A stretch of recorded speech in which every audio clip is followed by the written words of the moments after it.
Baik, terima kasih atas kesempatannya. Selamat pagi Bapak Ibu sekalian. Assalamualaikum warahmatullahi wabarakatuh.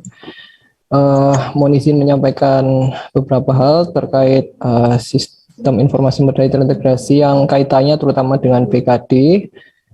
Beberapa hal yang ingin kami sampaikan dari tim sister yaitu terkait portofolio, kemudian mapping data, kemudian pengelolaan sister BKD di PT, alur integrasi, dan laporan-laporan yang memang sudah kami terima dan kami sedang tindak lanjuti di tim seperti itu.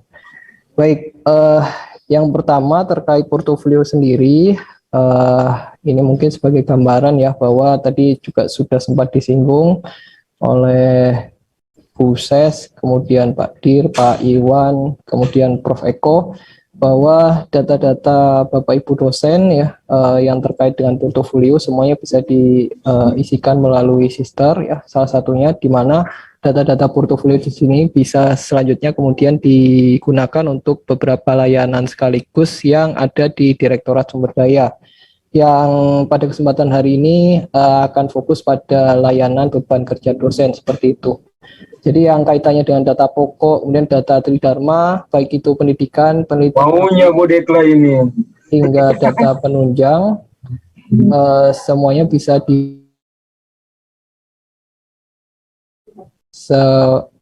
bisa untuk kebutuhan layanan di Direktorat Sumber Daya.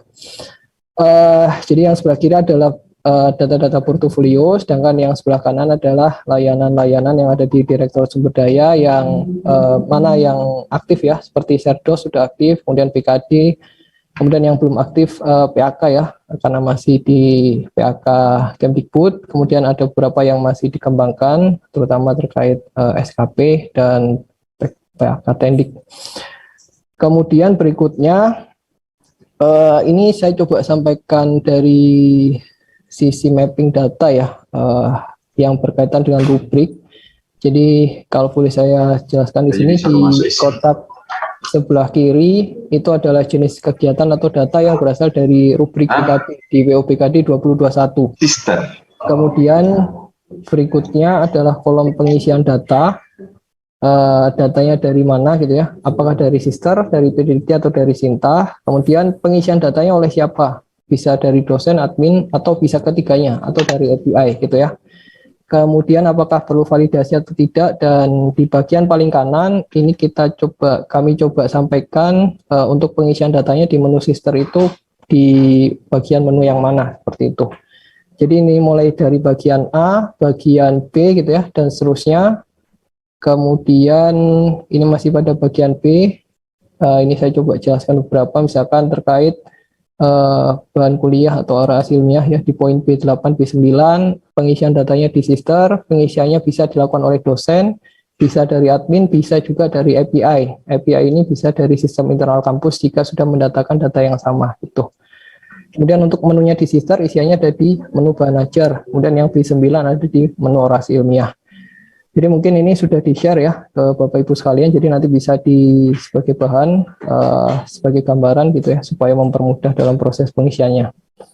Kemudian berikutnya ini adalah kegiatan berikutnya di poin C gitu ya, unsur C, C1, C2, dan seterusnya.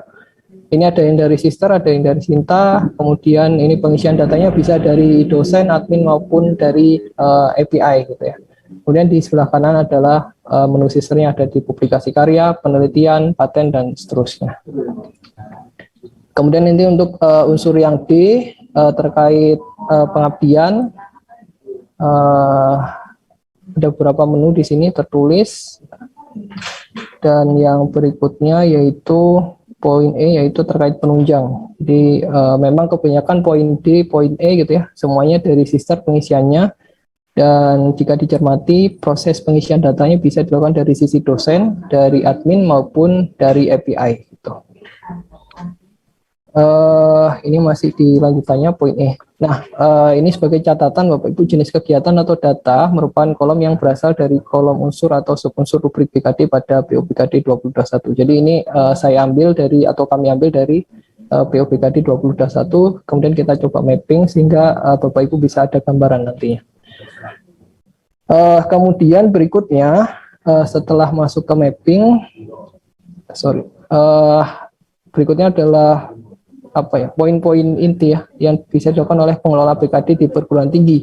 Jadi mulai dari monitoring dan pengelolaan periode, penentuan pejabat pengesah, monitoring dan pengelolaan status pengisian di masing-masing dosen, di masing-masing prodi gitu ya. Kemudian monitoring dan pengelolaan status penilaian asesor BKD, kemudian plotting penugasan asesor BKD, pengunggahan hasil pengesahan pimpinan, pengelolaan asesor BKD internal maupun eksternal, pengesahan hasil penilaian hingga monitoring hasil pengesahan penilaian dari asesor.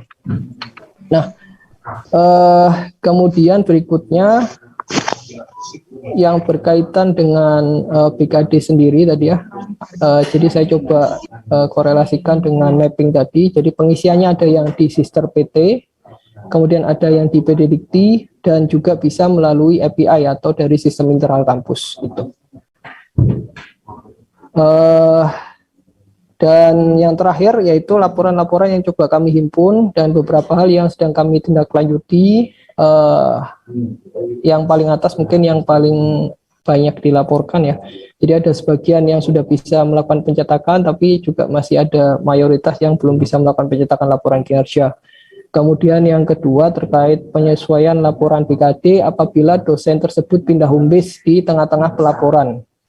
Kemudian yang ketiga, penyesuaian laporan BKD apabila dosen-dosen di PT tersebut mengalami PT-nya alih bentuk.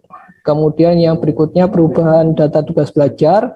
Jadi ada laporan ketika Bapak Ibu dosen mengisi tugas belajarnya di BKD, tapi ternyata belum ada fitur untuk melakukan perubahan.